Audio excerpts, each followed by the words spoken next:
രാജാക്കന്മാരുടെ ഒന്നാം പുസ്തകം 17-ാം അധ്യായം. എന്നാൽ ഗിലെയാദിലെ തിഷ്ബിയിൽ നിന്നുള്ള തിഷ്ബനായ ഏലിയാവ് ആഹാബിനോട്, ഞാൻ സേവിച്ചു നിൽക്കുന്ന ഇസ്രായേലിന്റെ ദൈവമായ യഹോവയാണ്, ഞാൻ പറഞ്ഞല്ലാതെ ഈ ആണ്ടുകളിൽ മഞ്ഞും മഴയും ഉണ്ടാകിയില്ല എന്ന് പറഞ്ഞു. പിന്നെ അവന് യഹോവയുടെ അരുളപ്പാട് ഉണ്ടായതെന്തെന്നാൽ, നീ ഇവിടെ നിന്ന് പുറപ്പെട്ട് കിഴക്കോട്ട് ചെന്ന് യോർദാന് കിഴക്കുള്ള കെരീത്ത് തോട്ടിനരികെ ഒളിച്ചിരിക്കുക. തോട്ടിൽ നിന്ന് നീ കുടിച്ചുകൊള്ളണം. അവിടെ നിനക്ക് ഭക്ഷണം തരേണ്ടതിന് ഞാൻ കാക്കയോട് കൽപ്പിച്ചിരിക്കുന്നു. അങ്ങനെ അവൻ പോയി യഹോവയുടെ കൽപ്പന പ്രകാരം ചെയ്തു. അവൻ ചെന്ന് യോർദാന് കിഴക്കുള്ള കെരീത്ത് തോട്ടിനരികെ പാർത്തു. കാക്ക അവന് രാവിലെ അപ്പവും ഇറച്ചിയും വൈകുന്നേരത്ത് അപ്പവും ഇറച്ചിയും കൊണ്ടുവന്ന് കൊടുക്കും. തോട്ടിൽ നിന്ന് അവൻ കുടിക്കും. എന്നാൽ ദേശത്ത് മഴ പെയ്യാകിയാൽ കുറേ ദിവസം കഴിഞ്ഞ ശേഷം തോട് വറ്റിപ്പോയി. അപ്പോൾ അവന് യഹോവയുടെ അരുളപ്പാട് ഉണ്ടായതെന്തെന്നാൽ, നീ എഴുന്നേറ്റ് സീദോനോട് ചേർന്ന സരാഫാത്തിലേക്ക് ചെന്ന് അവിടെ പാർക്കാം. നിന്നെ പുലർത്തേണ്ടതിന് അവിടെയുള്ള ഒരു വിധവയോട് ഞാൻ കൽപ്പിച്ചിരിക്കുന്നു. അങ്ങനെ അവൻ എഴുന്നേറ്റു സരാഫാത്തിന് പോയി. അവൻ പട്ടണവാതിൽക്കലെത്തിയപ്പോൾ അവിടെ ഒരു വിധവ വിറക് പെറുക്കിക്കൊണ്ടിരുന്നു. അവൻ അവളെ വിളിച്ചു, എനിക്ക് കുടിപ്പാൻ ഒരു പാത്രത്തിൽ കുറെ വെള്ളം കൊണ്ടുവരണമേ എന്ന് പറഞ്ഞു. അവൾ കൊണ്ടുവരുവാൻ പോകുമ്പോൾ, ഒരു കഷ്ണം അപ്പവും കൂടെ നിന്റെ കയ്യിൽ കൊണ്ടുപോരണമേ എന്നവൻ അവളോട് വിളിച്ചു പറഞ്ഞു. അതിനവൾ, നിന്റെ ദൈവമായ യഹോവയാണ്, കലത്തിൽ ഒരു പിടി മാവും തുരുത്തിയിൽ അല്പം എണ്ണയും മാത്രമല്ലാതെ എനിക്കൊരപ്പവും ഇല്ല. ഞാനിതാ 2 വിറക് പിറക്കുന്നു. ഇത് കൊണ്ടുചെന്ന് എനിക്കും മകനും വേണ്ടി ഒരുക്കി, അത് ഞങ്ങൾ തിന്നിട്ട് മരിപ്പാനിരിക്കുന്നു എന്ന് പറഞ്ഞു. ഏലിയാവ് അവളോട്, ഭയപ്പെടേണ്ട, ചെന്ന് നീ പറഞ്ഞതുപോലെ ചെയ്യുക. എന്നാൽ ആദ്യം എനിക്ക് ചെറിയൊരു അടയുണ്ടാക്കിക്കൊണ്ടുവരിക, പിന്നെ നിനക്കും നിന്റെ മകനും വേണ്ടി ഉണ്ടാക്കിക്കൊള്ളുക. യഹോവ ഭൂമിയിൽ മഴ പെയ്യിക്കുന്ന നാൾ വരെ കലത്തിലെ മാവ് തീർന്നു പോകുകയില്ല, ഭരണിയിലെ എണ്ണ കുറഞ്ഞു പോവുകയുമില്ല എന്ന് ഇസ്രായേലിന്റെ ദൈവമായ യഹോവ അരുളി ചെയ്യുന്നു എന്ന് പറഞ്ഞു. അവൾ ചെന്നു ഏലിയാവ് പറഞ്ഞതുപോലെ ചെയ്തു. അങ്ങനെ അവളും അവനും അവളുടെ വീട്ടുകാരും ഏറിയ നാൾ അഹോവൃത്തി കഴിച്ചു. യഹോവ ഏലിയാവ് മുഖാന്തരം അരുളി ചെയ്ത വചനപ്രകാരം കലത്തിലെ മാവ് തീർന്നു പോയില്ല, ഭരണിയിലെ എണ്ണ കുറഞ്ഞു പോയതുമില്ല. അനന്തരം വീട്ടുടമക്കാരത്തിയായ സ്ത്രീയുടെ മകൻ ദീനം പിടിച്ചു കിടപ്പിലായി. ദീനം കടുത്തിട്ട് അവനൊരു ശ്വാസമില്ലാതെയായി. അപ്പോൾ അവൾ ഏലിയാവോട്, അയ്യോ ദൈവപുരുഷനെ, എനിക്കും നിനക്കും തമ്മിൽ എന്ത്? എൻ്റെ പാപം ഓർമ്മിപ്പിക്കേണ്ടതിനും എൻ്റെ മകനെ കൊല്ലേണ്ടതിനുമാകുന്നുവോ നീ എൻ്റെ അടുക്കൽ വന്നത് എന്ന് പറഞ്ഞു.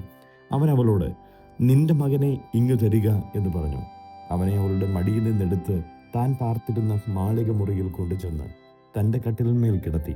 അവൻ യഹോവയോട്, എൻ്റെ ദൈവമായ യഹോവേ, ഞാൻ വന്നു പാർക്കുന്ന ഇവിടുത്തെ വിധവയുടെ മകനെ കൊല്ലുവാൻ തക്കവണ്ണം നീ അവൾക്ക് അനർത്ഥം വരുത്തിയോ എന്ന് പ്രാർത്ഥിച്ചു പറഞ്ഞു. പിന്നെ അവൻ കുട്ടിയുടെ മേൽ 3 പ്രാവശ്യം കവിണ്ണു കിടന്നു. എൻ്റെ ദൈവമായ യഹോവേ, ഈ കുട്ടിയുടെ പ്രാണൻ അവനിൽ മടക്കി വരുത്തുമാറാകണമേ എന്ന് യഹോവയോട് പ്രാർത്ഥിച്ചു. യഹോവ ഏലിയാവിൻ്റെ പ്രാർത്ഥന കേട്ടു. കുട്ടിയുടെ പ്രാണൻ അവനിൽ മടങ്ങി വന്ന് അവൻ ജീവിച്ചു. ഏലിയാവ് കുട്ടിയെ എടുത്ത് മാളികയിൽ നിന്ന് താഴെ വീട്ടിലേക്ക് കൊണ്ടുചെന്ന് അവൻ്റെ അമ്മയ്ക്ക് കൊടുത്തു. ഇതാ, നിന്റെ മകൻ ജീവിച്ചിരിക്കുന്നു എന്ന് ഏലിയാവ് പറഞ്ഞു. സ്ത്രീ ഏലിയാവോട്, നീ ദൈവപുരുഷനെന്നും നിന്റെ നാവിന്മേലുള്ള യഹോവയുടെ വചനം സത്യമെന്നും ഞാൻ ഇതിനാൽ അറിയുന്നു എന്ന് അവൾ പറഞ്ഞു. രാജാക്കന്മാരുടെ ഒന്നാം പുസ്തകം 18-ാം അധ്യായം. ഏറിയ നാൾ കഴിഞ്ഞിട്ട് 3-ാം സംവത്സരത്തിൽ ഏലിയാവിന് യഹോവയുടെ അരുളപ്പാടുണ്ടായി. നീ ചെന്ന് ആഹാബിന് നിന്നെ തന്നെ കാണിക്ക, ഞാൻ ഭൂതലത്തിൽ മഴ പെയ്യിപ്പാൻ പോകുന്നു എന്ന് പറഞ്ഞു. ഏലിയാവ് ആഹാബിന് തന്നെത്താൻ കാണിപ്പാൻ പോയി. ക്ഷാമമോ ശമരിയിൽ കഠിനമായിരുന്നു. ആകയാൽ ആഹാബ് തൻ്റെ ഗ്രഹവിചാരകനായ ഓബദ്യാവെ ആളയച്ചു വരുത്തി. ഓബദ്യാവോ യഹോവയിങ്കൽ മഹാഭക്തനായിരുന്നു. ഈസബേൽ യഹോവയുടെ പ്രവാചകന്മാരെ കൊല്ലുമ്പോൾ ഓബദ്യാവ് 100 പ്രവാചകന്മാരെ കൂട്ടിക്കൊണ്ടു ചെന്ന് ഓരോ ഗുഹയിൽ 50 പേരായി ഒളിപ്പിച്ച് അപ്പവും വെള്ളവും കൊടുത്തു രക്ഷിച്ചു. ആഹാബ് ഓബദ്യാവോട്, നീ നാട്ടിലുള്ള എല്ലാ നീരുറവുകളുടെയും തോടുകളുടെയും അരികത്ത് ചെന്ന് നോക്കുക. പക്ഷേ മൃഗങ്ങളെല്ലാം നശിച്ചു പോകാതെ കുതിരകളെയും കോവർ കഴുതുകളെയും എങ്കിലും ജീവനോടെ രക്ഷിപ്പാൻ നമുക്ക് പുല്ല് കിട്ടും എന്ന് പറഞ്ഞു. അവർ ദേശത്തു കൂടി സഞ്ചരിക്കേണ്ടതിന് അതിനെ തമ്മിൽ പകുത്ത് ആഹാബ് തനിച്ച് ഒരു വഴിക്ക് പോയി. ഓബദ്യാവും തനിച്ചു മറ്റൊരു വഴിക്ക് പോയി. ഓബദ്യാവ് വഴിയിലിരിക്കുമ്പോൾ ഏലിയാവ് എതിരേറ്റ് വരുന്നത് കണ്ട് അവനെ അറിഞ്ഞിട്ട് സാഷ്ടാംഗം വീണു. എൻ്റെ യജമാനായ ഏലിയാവോ എന്ന് ചോദിച്ചു. അവൻ അവനോട്, അതെ, ഞാൻ തന്നെ. നീ ചെന്ന് ഏലിയാവ് ഇവിടെ ഉണ്ടെന്ന് നിന്റെ യജമാനോട് ബോധിപ്പിക്കുക എന്ന് പറഞ്ഞു. അതിനവൻ പറഞ്ഞത്, അടിയനെ കൊല്ലേണ്ടതിന് ആഹാബിൻ്റെ കയ്യിൽ ഏൽപ്പിപ്പാൻ അടിയൻ എന്ത് പാപം ചെയ്തു? നിന്റെ ദൈവമായ യഹോവയാണേ, നിന്നെ അന്വേഷിപ്പാൻ എൻ്റെ യജമാൻ നാളെ അയക്കാത്ത ജാതിയും രാജ്യവുമില്ല. നീ അവിടെ ഇല്ല എന്ന് അവൻ പറഞ്ഞപ്പോൾ അവൻ ആ രാജ്യത്തെയും ജാതിയെയും കൊണ്ട് നിന്നെ കണ്ടിട്ടില്ല എന്ന് സത്യം ചെയ്യിച്ചു. ഇങ്ങനെ ഇരിക്കെ നീ എന്നോട് ചെന്ന് നിന്റെ യജമാനോട് ഏലിയാവ് ഇവിടെ ഉണ്ടെന്ന് ബോധിപ്പിക്കുക എന്ന് കൽപ്പിക്കുന്നുവോ? ഞാൻ നിന്നെ പിരിഞ്ഞുപോയ ഉടനെ യഹോവയുടെ ആത്മാവ് നിന്നെ ഞാൻ അറിയാത്തൊരു സ്ഥലത്തേക്ക് എടുത്തുകൊണ്ട് പോകും. ഞാൻ ആഹാബിനോട് ചെന്നറിയിക്കുകയും അവൻ നിന്നെ കണ്ടെത്തുകയും ഇരിക്കുകയും ചെയ്താൽ അവൻ എന്നെ കൊല്ലുമല്ലോ. അടിയനോ ബാല്യം മുതൽ യഹോവ ഭക്തൻ ആകുന്നു. ഇസബേൽ യഹോവയുടെ പ്രവാചകന്മാരെ കൊല്ലുമ്പോൾ ഞാൻ യഹോവയുടെ പ്രവാചകന്മാരിൽ 100 പേരെ ഓരോ ഗുഹയിൽ 50 പേരായി ഒളിപ്പിച്ച് അപ്പവും വെള്ളവും കൊടുത്ത് രക്ഷിച്ച വസ്തുത യജമാനൻ അറിഞ്ഞിട്ടില്ലയോ? അങ്ങനെ ഇരിക്കെ നീ എന്നോട് ചെന്ന് നിന്റെ യജമാനനോട് ഏലിയാവ് ഇവിടെ ഉണ്ടെന്ന് ബോധിപ്പിക്കുക എന്ന് കൽപ്പിക്കുന്നുവോ? അവൻ എന്നെ കൊല്ലുമല്ലോ. അതിന് ഏലിയാവ്, ഞാൻ സേവിച്ചു നിൽക്കുന്ന സൈന്യങ്ങളുടെ യഹോവയാണേ, ഞാൻ ഇന്ന് അവന് എന്നെ തന്നെ കാണിക്കും എന്ന് പറഞ്ഞു. അങ്ങനെ ഓബദ്യാവ് ആഹാബിനെ ചെന്ന് കണ്ട് വസ്തുത അറിയിച്ചു. ആഹാബ് ഏലിയാവെ കാണുവാൻ ചെന്നു. ആഹാബ് ഏലിയാവെ കണ്ടപ്പോൾ അവനോട്, ആരിത്, ഇസ്രയേലിനെ കഷ്ടപ്പെടുത്തുന്നവനോ എന്ന് ചോദിച്ചു. അതിന് അവൻ പറഞ്ഞത്, ഇസ്രയേലിനെ കഷ്ടപ്പെടുത്തുന്നത് ഞാനല്ല, നീയും നിന്റെ പിതൃഭവനവും അത്രേ. നിങ്ങൾ യഹോവയുടെ കൽപ്പനകളെ ഉപേക്ഷിക്കുകയും നീ ബാൽ വിഗ്രഹങ്ങളെ ചെന്ന് സേവിക്കുകയും ചെയ്യുന്നത് കൊണ്ട് തന്നെ. എന്നാൽ ഇപ്പോൾ ആളയച്ച് എല്ലാ ഇസ്രയേലിനെയും ബാലിൻ്റെ 450 പ്രവാചകന്മാരെയും ഈസബേലിൻ്റെ മേശയെങ്കിൽ ഭക്ഷിച്ചു വരുന്ന 400 അശേര പ്രവാചകന്മാരെയും കർമ്മേൽ പർവ്വതത്തിൽ എൻ്റെ അടുക്കൽ കൂട്ടിക്കൊണ്ടുവരിക. അങ്ങനെ ആഹാബ് എല്ലാ ഇസ്രയേൽ മക്കളുടെയും അടുക്കൽ ആളയച്ച് കർമ്മേൽ പർവ്വതത്തിൽ ആ പ്രവാചകന്മാരെ കൂട്ടിവരുത്തി. അപ്പോൾ ഏലിയാവ് അടുത്തു ചെന്ന് സർവ്വജനത്തോട്, നിങ്ങൾ എത്രത്തോളം 2 തോണിയിൽ കാൽ വയ്ക്കും? യഹോവ ദൈവമെങ്കിൽ അവനെ അനുഗമിപ്പിൻ, ബാലെങ്കിലോ അവനെ അനുഗമിപ്പിൻ എന്ന് പറഞ്ഞു. എന്നാൽ ജനം അവനോട് ഉത്തരമൊന്നും പറഞ്ഞില്ല. പിന്നെ ഏലിയാവ് ജനത്തോട് പറഞ്ഞത്, യഹോവയുടെ പ്രവാചകനായി ഞാൻ ഒരുത്തൻ മാത്രമേ ശേഷിച്ചിരിക്കുന്നുള്ളൂ. ബാലിൻ്റെ പ്രവാചകന്മാരോ 450 പേരുണ്ട്. ഞങ്ങൾക്ക് 2 കാളയെ തരട്ടെ. ഒരു കാളയെ അവർ തിരഞ്ഞെടുത്ത് ഖണ്ഡം ഖണ്ഡമാക്കി തീയിടാതെ വിറകിന്മേൽ വയ്ക്കട്ടെ. മറ്റേ കാളയെ ഞാനും ഒരുക്കി തീയിടാതെ വിറകിന്മേൽ വയ്ക്കാം. നിങ്ങൾ നിങ്ങളുടെ ദേവന്റെ നാമത്തെ വിളിച്ചപേക്ഷിപ്പിൻ, ഞാൻ യഹോവയുടെ നാമത്തെ വിളിച്ചപേക്ഷിക്കാം. തീ കൊണ്ട് ഉത്തരം അരുളുന്ന ദൈവം തന്നെ ദൈവമെന്ന് ഇരിക്കട്ടെ. അതിന് ജനമെല്ലാം അത് നല്ല വാക്ക് എന്നുത്തരം പറഞ്ഞു. പിന്നെ ഏലിയാവ് ബാലിൻ്റെ പ്രവാചകന്മാരോട്, നിങ്ങൾ ഒരു കാളയെ തിരഞ്ഞെടുത്ത് ആദ്യം ഒരുക്കിക്കൊള്ളുവിൻ, നിങ്ങൾ അധികം പേരുണ്ടല്ലോ. എന്നിട്ട് തീയിടാതെ നിങ്ങളുടെ ദേവന്റെ നാമത്തെ വിളിച്ചപേക്ഷിപ്പിൻ എന്ന് പറഞ്ഞു. അങ്ങനെ അവർക്ക് കൊടുത്ത കാളയെ അവർ എടുത്ത് ഒരുക്കി, ബാലേ ഉത്തരമരുളയണമേ എന്ന് രാവിലെ തുടങ്ങി ഉച്ചവരെ ബാലിന്റെ നാമത്തെ വിളിച്ചപേക്ഷിച്ചു. ഒരു ശബ്ദമോ ഉത്തരമോ ഉണ്ടായില്ല. തങ്ങളുണ്ടാക്കിയ ബലിപീഠത്തിന് ചുറ്റും അവർ തുള്ളിച്ചാടിക്കൊണ്ടിരുന്നു. ഉച്ചയായപ്പോൾ ഏലിയാവ് അവരെ പരിഹസിച്ചു. ഉറക്ക വെളുപ്പിൻ, അവൻ ദേവനല്ലോ, അവൻ ധ്യാനിക്കുകയാകുന്നു, അല്ലെങ്കിൽ വെളിക്ക് പോയിരിക്കുകയാകുന്നു, അല്ലെങ്കിൽ യാത്രയിലാകുന്നു, അല്ലെങ്കിൽ പക്ഷെ ഉറങ്ങുകയായിരിക്കുന്നു. അവനെ ഉണർത്തേണമെന്ന് പറഞ്ഞു. അവർ ഉറക്ക വിളിച്ചു പതിവ് പോലെ രക്തം ഒഴുകുവോളം വാൾ കൊണ്ടും കുന്തം കൊണ്ടും തങ്ങളെ തന്നെ മുറിവേൽപ്പിച്ചു. ഉച്ച തിരിഞ്ഞിട്ട് ഭോജനയാഗം കഴിക്കുന്ന സമയം വരെ അവർ വെളിപ്പെട്ടുകൊണ്ടിരുന്നു. എന്നിട്ടും ഒരു ശബ്ദമോ ഉത്തരമോ ശ്രദ്ധയോ ഉണ്ടായില്ല. അപ്പോൾ ഏലിയാവ്, എൻ്റെ അടുക്കൽ വരുവിൻ എന്ന് സർവ്വജനത്തോടും പറഞ്ഞു. സർവ്വജനവും അവൻ്റെ അടുക്കൽ ചേർന്നു. അവൻ ഇടിഞ്ഞു കിടന്ന യഹോവയുടെ യാഗപീഠം നന്നാക്കി. നിനക്ക് ഇസ്രയേൽ എന്നു പേരാകും എന്ന് യഹോവയുടെ അരുളപ്പാട് ലഭിച്ച യാക്കോബിന്റെ പുത്രന്മാരുടെ ഗോത്ര സംഖ്യയ്ക്കൊത്തവണ്ണം 12 കല്ലെടുത്തു. കല്ലുകൊണ്ട് യഹോവയുടെ നാമത്തിൽ ഒരു യാഗപീഠം പണിതു. യാഗപീഠത്തിന് ചുറ്റും 2 സെയാ വിത്തു വിതപ്പാൻ മതിയായ വിസ്താരത്തിൽ ഒരു തോടുണ്ടാക്കി. പിന്നെ അവൻ വിറകടുക്കി കാളയെ ഖണ്ഡം ഖണ്ഡമാക്കി വിറകിന്മേൽ വെച്ചു. 4 തൊട്ടിയിൽ വെള്ളം നിറച്ച് ഹോമയാഗത്തിന്മേലും വിറകിന്മേലും ഒഴിപ്പിനെന്ന് പറഞ്ഞു. 2-ാം പ്രാവശ്യവും അങ്ങനെ ചെയ്യുവിനെന്ന് അവൻ പറഞ്ഞു. അവർ 2-ാം പ്രാവശ്യവും ചെയ്തു. അതിനുശേഷം 3-ാം പ്രാവശ്യവും അങ്ങനെ ചെയ്യുവിനെന്ന് അവൻ പറഞ്ഞു. അവർ 3-ാം പ്രാവശ്യവും ചെയ്തു. വെള്ളം യാഗപീഠത്തിന്റെ ചുറ്റും ഒഴുകി. അവൻ തോട്ടിലും വെള്ളം നിറച്ചു. ഭോജനയാഗം കഴിക്കുന്ന നേരമായപ്പോൾ ഏലിയാ പ്രവാചകൻ അടുത്തു ചെന്ന്, അബ്രഹാമിന്റെയും ഇസ്ഹാക്കിന്റെയും ഇസ്രയേലിന്റെ ദൈവമായ യഹോവേ, ഇസ്രയേലിൽ നീ ദൈവമെന്നും ഞാൻ നിന്റെ ദാസനെന്നും ഈ കാര്യങ്ങളൊക്കെയും ഞാൻ നിന്റെ കൽപ്പന പ്രകാരം ചെയ്തുവെന്നും ഇന്ന് വെളിപ്പെട്ടു വരട്ടെ. യഹോവേ, എനിക്ക് ഉത്തരമരുളയണമേ. നീ ദൈവം തന്നെ. യഹോവേ, നീ തങ്ങളുടെ ഹൃദയം വീണ്ടും തിരിച്ച് എന്ന് ഈ ജനം അറിയേണ്ടതിന് എനിക്ക് ഉത്തരമരുളയണമേ എന്ന് പറഞ്ഞു. ഉടനെ യഹോവയുടെ തീ ഇറങ്ങി ഹോമയാഗവും വിറകും മണ്ണും ദഹിപ്പിച്ച് തോട്ടിലെ വെള്ളവും വറ്റിച്ചു കളഞ്ഞു. ജനമെല്ലാം അത് കണ്ട് കവിണ്ണു വീണ് യഹോവ തന്നെ ദൈവം, യഹോവ തന്നെ ദൈവം എന്ന് പറഞ്ഞു. ഏലിയാവ് അവരോട്, ബാലിന്റെ പ്രവാചകന്മാരെ പിടിപ്പിൻ, അവരിൽ ഒരുത്തനും ചാടിപ്പോകരുത് എന്ന് പറഞ്ഞു. അവർ അവരെ പിടിച്ചു. ഏലിയാവ് അവരെ താഴെ കീശോൻ തോട്ടിലേക്ക് കൊണ്ടുചെന്ന് അവിടെ വെച്ച് വെട്ടിക്കൊന്നു കളഞ്ഞു. പിന്നെ ഏലിയാവ് ആഹാബിനോട്, നീ ചെന്ന് ഭക്ഷിച്ചു പാനം ചെയ്യുക, വലിയ മഴയുടെ മുഴക്കമുണ്ട് എന്ന് പറഞ്ഞു. ആഹാബ് ഭക്ഷിച്ചു പാനം ചെയ്യേണ്ടതിന് മല കയറിപ്പോയി. ഏലിയാവ് കർമ്മേൽ പർവ്വതത്തിന്റെ മുകളിൽ കയറി നിലത്തു കുനിഞ്ഞ് മുഖം തന്റെ മുഴങ്കാലുകളുടെ നടുവിൽ വെച്ച് തന്റെ ബാലിക്കാനോട്, നീ ചെന്ന് കടലിന് നേരെ നോക്കുക എന്ന് പറഞ്ഞു. അവൻ ചെന്ന് നോക്കിയിട്ട് ഒന്നുമില്ല എന്ന് പറഞ്ഞു. അതിനവൻ പിന്നെയും 7 പ്രാവശ്യം ചൊല്ലുക എന്ന് പറഞ്ഞു. 7-ാം പ്രാവശ്യം അവൻ, ഇതാ കടലിൽ നിന്ന് ഒരു മനുഷ്യന്റെ കൈ പോലെ ഒരു ചെറിയ മേഘം പൊങ്ങുന്നു എന്ന് പറഞ്ഞു.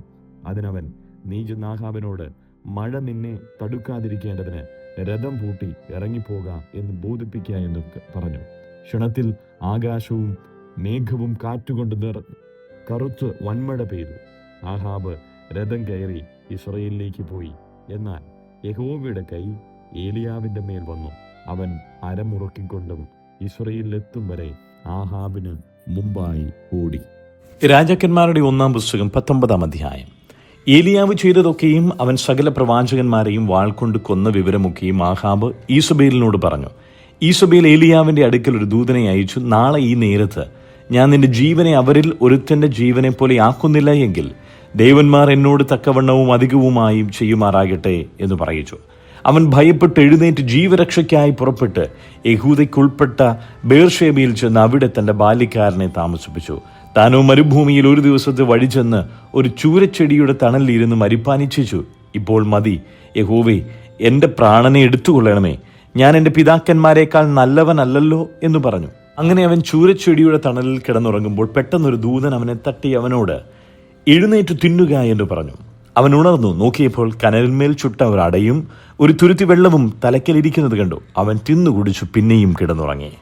യഹോവയുടെ ദൂതൻ 2-ാം പ്രാവശ്യം വന്ന് അവനെ തട്ടി, എഴുന്നേറ്റ് തിന്നുക, നിനക്ക് ദൂരയാത്ര ചെയ്യുവാനുണ്ടല്ലോ എന്ന് പറഞ്ഞു. അവൻ എഴുന്നേറ്റ് തിന്നു കുടിച്ചു. ആഹാരത്തിന്റെ ബലം കൊണ്ട് 40 പകലും 40 രാവും ദൈവത്തിന്റെ പർവ്വതമായ ഹോരേബോളം നടന്നു. അവിടെ അവൻ ഒരു ഗുഹയിൽ കിടന്ന് രാപാർത്തു. അപ്പോൾ അവന് യഹോവയുടെ അരുളപ്പാടുണ്ടായി. അവനോട്, ഏലിയാവേ, ഇവിടെ നിനക്ക് എന്തു കാര്യം എന്ന് ചോദിച്ചു. അതിനവൻ, സൈന്യങ്ങളുടെ ദൈവമായ യഹോവയ്ക്ക് വേണ്ടി ഞാൻ വളരെ ശുഷ്കാന്തിച്ചിരിക്കുന്നു. ഇസ്രായേൽ മക്കൾ നിന്റെ നിയമത്തെ ഉപേക്ഷിച്ച് നിന്റെ യാഗപീഠങ്ങളെ ഇടിച്ച് നിന്റെ പ്രവാചകന്മാരെ വാൾ കൊണ്ട് കൊന്നുകളഞ്ഞു. ഞാൻ ഒരുത്തൻ മാത്രം ശേഷിച്ചിരിക്കുന്നു, അവർ എനിക്കും ജീവഹാനി വരുത്തുവാൻ നോക്കുന്നു എന്ന് പറഞ്ഞു. നീ പുറത്തു വന്ന് പർവ്വതത്തിൽ യഹോവയുടെ മുമ്പാകെ നിൽക്ക എന്ന് അവൻ കൽപ്പിച്ചു. അപ്പോൾ ഇതാ, യഹോവ കടന്നു പോകുന്നു. ശക്തിയുള്ളൊരു കൊടുങ്കാറ്റ് യഹോവയുടെ മുമ്പിൽ പർവ്വതങ്ങളെ കീറി പാറകളെ തകർത്തു. എന്നാൽ കാറ്റിൽ യഹോവയില്ലായിരുന്നു. കാറ്റിന്റെ ശേഷം ഒരു ഭൂകമ്പമുണ്ടായി. ഭൂകമ്പത്തിലും യഹോവയില്ലായിരുന്നു. ഭൂകമ്പത്തിന് ശേഷം ഒരു തീയിലും യഹോവയില്ലായിരുന്നു. തീയുടെ ശേഷം സാവധാനത്തിൽ ഒരു മൃദുസ്വരമുണ്ടായി. ഏലിയാവ് അത് കേട്ടിട്ട് തന്റെ പുതപ്പ് കൊണ്ട് മുഖം മൂടി പുറത്തു വന്ന് ഗുഹാമുഖത്തു നിന്ന്, ഏലിയാവേ, ഇവിടെ നിനക്ക് എന്തു കാര്യമെന്ന് ചോദിക്കുന്ന ഒരു ശബ്ദം അവൻ കേട്ടു. അതിനവൻ, സൈന്യങ്ങളുടെ ദൈവമായ യഹോവയ്ക്ക് വേണ്ടി ഞാൻ വളരെ ശുഷ്കാന്തിച്ചിരിക്കുന്നു. ഇസ്രായേൽ മക്കൾ നിന്റെ നിയമത്തെ ഉപേക്ഷിച്ചു, നിന്റെ യാഗപീഠങ്ങളെ ഇടിച്ചു, നിന്റെ പ്രവാചകന്മാരെ വാൾ കൊണ്ട് കൊന്നുകളഞ്ഞു. ഞാൻ ഒരുത്തൻ മാത്രം ശേഷിച്ചിരിക്കുന്നു, എനിക്കും അവർ ജീവഹാനി വരുത്തുവാൻ നോക്കുന്നു എന്ന് പറഞ്ഞു. യഹോവ അവനോട് അരുളി ചെയ്തത് എന്തെന്നാൽ, നീ പുറപ്പെട്ട് ദമേശക്കിന്റെ മരുഭൂമി വഴിയായി മടങ്ങിപ്പോക. നീ എത്തുമ്പോൾ ഹസായേലിൽ അരാമിന് രാജാവായിട്ട് അഭിഷേകം ചെയ്യുക. നിംഷിയുടെ മകനായ യേഹൂവിനെ ഇസ്രയേലിന് രാജാവായിട്ട് അഭിഷേകം ചെയ്യണം. ആബേൽ മെഹോലയിൽ നിന്നുള്ള സാഫാത്തിന്റെ മകനായ എലീഷയെ നിനക്ക് പകരം പ്രവാചകനായിട്ട് അഭിഷേകം ചെയ്യുകയും വേണം. ഹസായേലിന്റെ വാളിന് തെറ്റിപ്പോകുന്നവനെ യേഹു കൊല്ലും, യേഹുവിന്റെ വാളിന് തെറ്റിപ്പോകുന്നവനെ എലീഷ കൊല്ലും. എന്നാൽ ബാലിന് മടങ്ങാത്ത മുഴങ്കാലും അവന് ചുംബനം ചെയ്യാത്ത വായുമുള്ളവരായി ആകെ 7000 പേരെ ഞാൻ ഇസ്രയേലിൽ ശേഷിപ്പിച്ചിരിക്കുന്നു. അങ്ങനെ അവൻ അവിടെ നിന്ന് പുറപ്പെട്ട് സാഫാത്തിന്റെ മകനായ എലീഷയെ കണ്ടെത്തി.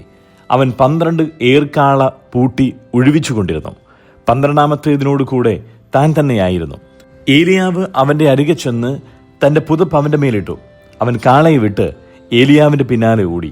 ഞാൻ എൻ്റെ അപ്പനെയും അമ്മയും ചുംബിച്ചു കൊള്ളട്ടെ, അതിനുശേഷം ഞാൻ നിന്റെ പിന്നാലെ വരാം എന്ന് പറഞ്ഞു. അതിനവൻ, പോയി വരിക, എന്നാൽ ഞാൻ നിനക്ക് എന്തു ചെയ്തിരിക്കുന്നു എന്ന് ഓർക്ക എന്ന് പറഞ്ഞു.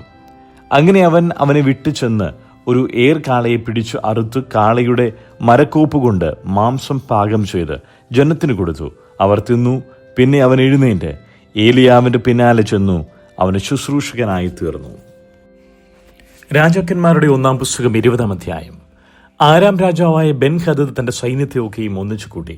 അവനോട് കൂടെ 32 രാജാക്കന്മാരും കുതിരകളും രഥങ്ങളും ഉണ്ടായിരുന്നു. അവൻ പുറപ്പെട്ടു വന്ന് ശമര്യയെ നിരോധിച്ചു, അതിന് നേരെ യുദ്ധം ചെയ്തു.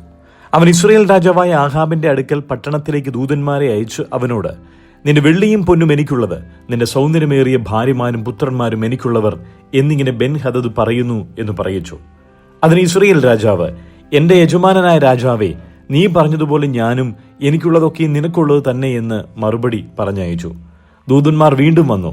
ബെൻഹദദ് ഇപ്രകാരം പറയുന്നു, നിന്റെ വെള്ളിയും പൊന്നും നിന്റെ ഭാര്യമാരെയും നിന്റെ പുത്രന്മാരെയും എനിക്ക് തരയണമെന്ന് ഞാൻ പറഞ്ഞയച്ചുവല്ലോ. നാളെ ഈ നേരത്ത് ഞാൻ എൻ്റെ ഭൃത്യന്മാരെ നിന്റെ അടുക്കൽ അയക്കും. അവർ നിന്റെ അരമനയും നിന്റെ ഭൃത്യന്മാരുടെ വീടുകളും ശോധന ചെയ്ത് നിനക്കിഷ്ടമുള്ളതൊക്കെയും കൈക്കലാക്കി കൊണ്ടുപോരും എന്ന് പറഞ്ഞു. അപ്പോൾ ഇസ്രായേൽ രാജാവ് ദേശത്തിലെ എല്ലാ മൂപ്പന്മാരെയും വരുത്തി, അവൻ ദോഷം ഭാവിക്കുന്നത് നോക്കി കാൺമേൻ, എൻ്റെ ഭാര്യമാരെയും പുത്രന്മാരെയും എൻ്റെ വെള്ളിയും പൊന്നും അവൻ ആളയച്ചു ചോദിച്ചു. ഞാൻ വിരോധിച്ചില്ല എന്ന് പറഞ്ഞു. എല്ലാ മൂപ്പന്മാരും സകല ജനവും അവനോട്, നീ കേൾക്കരുത്, സമ്മതിക്കുകയും അരുത് എന്ന് പറഞ്ഞു. ആകയാൽ അവൻ ബെൻഹദദിന്റെ ദൂതന്മാരോട്, നിങ്ങൾ എൻ്റെ യജമാനായ രാജാവിനോട് നീ ആദ്യം അടിയന്റെ അടുക്കൽ പറഞ്ഞയച്ചതൊക്കെയും ചെയ്തു കൊള്ളാം, എന്നാൽ ഈ കാര്യം എനിക്ക് ചെയ്യുവാൻ കഴിവില്ല എന്ന് ബോധിപ്പിക്കണമെന്ന് പറഞ്ഞു. ദൂതന്മാർ ചെന്ന് ഈ മറുപടി ബോധിപ്പിച്ചു. ബെൻഹദദ് അവന്റെ അടുക്കൽ ആളയച്ചു, എന്നോട് കൂടിയുള്ള എല്ലാ പടജനത്തിനും കൈക്ക് ഓരോ പിടി വാരുവാൻ ശമരിയിലെ പൊടി മതിയാകുമെങ്കിൽ ദേവന്മാർ എന്നോട് തക്കവണ്ണവും അധികവും ചെയ്യട്ടെ എന്ന് പറയിച്ചു. അതിന് ഇസ്രായേൽ രാജാവ്, വാളരക്കി കെട്ടുന്നവൻ അഴിച്ചു കളയുന്നവനെ പോലെ വമ്പ് പറയുന്നത് എന്ന് അവനോട് പറവിൻ എന്നുത്തരം പറഞ്ഞു. എന്നാൽ അവനും രാജാക്കന്മാരും മണിപ്പന്തലിൽ കുടിച്ചുകൊണ്ടിരിക്കുമ്പോൾ ഈ വാക്കു കേട്ടിട്ട് തന്റെ ഭൃത്യന്മാരോട്, ഒരുങ്ങിക്കൊള്ളുവിൻ എന്ന് കൽപ്പിച്ചു. അങ്ങനെ അവർ പട്ടണത്തിന് നേരെ യുദ്ധത്തിനൊരുങ്ങി. എന്നാൽ ഒരു പ്രവാചകൻ ഇസ്രായേൽ രാജാവായ ആഹാബിന്റെ അടുക്കൽ വന്ന്, യഹോവ ഇപ്രകാരം അരുളി ചെയ്യുന്നു, ഈ മഹാസംഘത്തെയൊക്കെയും നീ കണ്ടുവോ? ഞാൻ ഇന്ന് അതിനെ നിന്റെ കയ്യിൽ ഏൽപ്പിക്കും. ഞാൻ യഹോവ എന്ന് നീ അറിയും എന്ന് പറഞ്ഞു. ആരെ കൊണ്ട് എന്ന് ആഹാബ് ചോദിച്ചതിന് അവൻ, ദേശാധിപതികളുടെ ബാല്യക്കാരെ കൊണ്ട് എന്ന് യഹോവ അരുളി ചെയ്യുന്നു എന്ന് പറഞ്ഞു.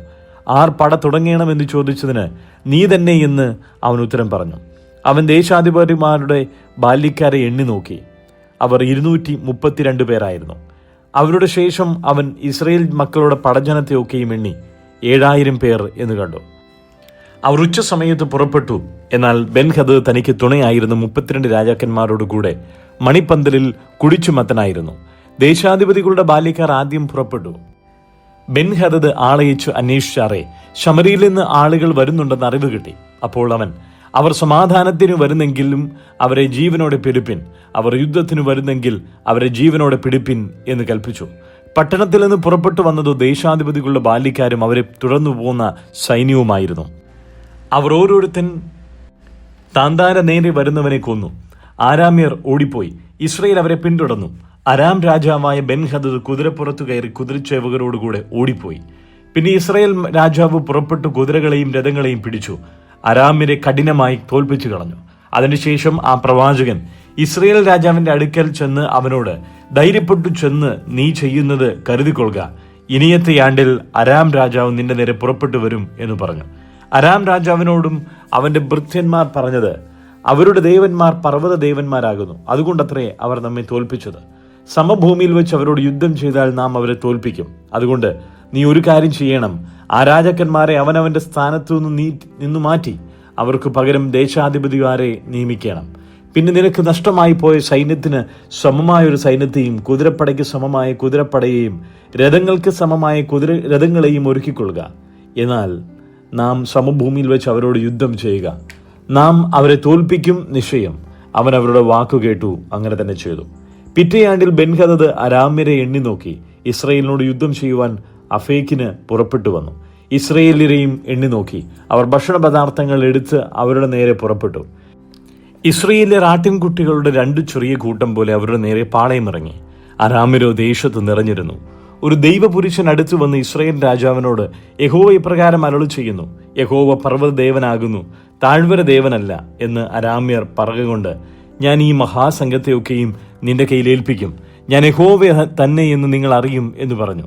എന്നാൽ അവർ അവരുടെ നേരെ 7 ദിവസം പാളയമിറങ്ങിയിരുന്നു. 7-ാം ദിവസം പടയുണ്ടായി. ഇസ്രായേല്യർ അരാമ്യരിൽ 100,000 കാലാളുകളെ ഒരു ദിവസം തന്നെ കൊന്നു. ശേഷിച്ചവർ അഫേക്ക് പർവ്വതത്തിലേക്ക് ഓടിപ്പോയി. ശേഷിച്ചിരുന്ന 27,000 പേരുടെ മേൽ പട്ടണം മതിൽ വീണു. ബെൻഹദദും ഓടി പട്ടണത്തിനകത്ത് കടന്നു ഒരു ഉള്ളറയിൽ ഒളിച്ചു. അവന്റെ ഭൃത്യന്മാർ അവനോട്, ഇസ്രായേൽ ഗൃഹത്തിലെ രാജാക്കന്മാർ ദയുള്ള രാജാക്കന്മാർ എന്ന് ഞങ്ങൾ കേട്ടിട്ടുണ്ട്. ഞങ്ങൾ അരയ്ക്ക് രട്ടും തലയിൽ കയറും കെട്ടി ഇസ്രായേൽ രാജാവിന്റെ അടുക്കൽ ചെല്ലട്ടെ, പക്ഷേ അവർ നിന്നെ ജീവനോട് രക്ഷിക്കും എന്ന് പറഞ്ഞു.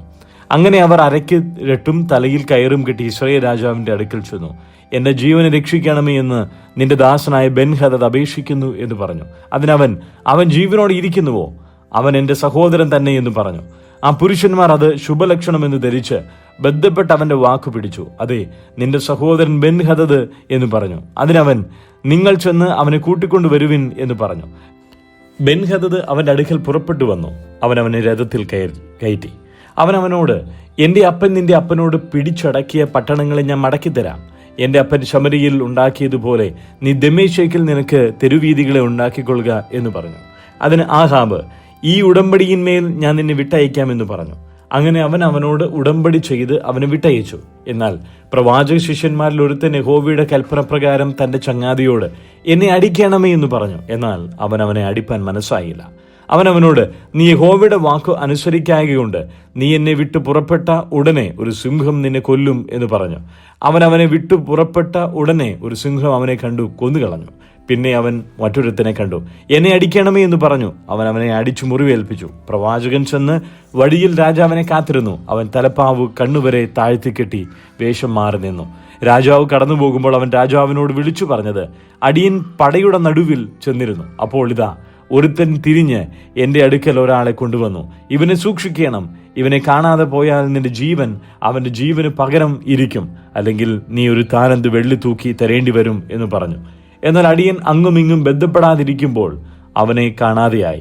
അതിന് ഇസ്രായേൽ രാജാവിനോട്, നിന്റെ വിധി അങ്ങനെ തന്നെ ആയിരിക്കട്ടെ, നീ തന്നെ തീർച്ചയാക്കിയല്ലോ എന്ന് പറഞ്ഞു. തൽക്ഷണം അവൻ കണ്ണിന്മേൽ നിന്ന് തലപ്പാവ് നീക്കി. അപ്പോൾ അവൻ ഒരു പ്രവാചകനെന്ന് ഇസ്രായേൽ രാജാവ് അറിഞ്ഞു. അവൻ അവനോട്, യഹോവ ഇപ്രകാരം അരുളി ചെയ്യുന്നു, നാശത്തിനായിട്ട് ഞാൻ നിയമിച്ച ആളെ നീ വിട്ടയച്ചു കളകൊണ്ട് നിന്റെ ജീവൻ അവന്റെ ജീവനും നിന്റെ ജനം അവന്റെ ജനത്തിന് പകരമായിരിക്കും എന്ന് പറഞ്ഞു. അതുകൊണ്ട് ഇസ്രായേൽ രാജാവ് വ്യസനവും നീരസവും ഉള്ളവനായി അരമനയിലേക്ക് പുറപ്പെട്ടു ശമര്യയിലെത്തി.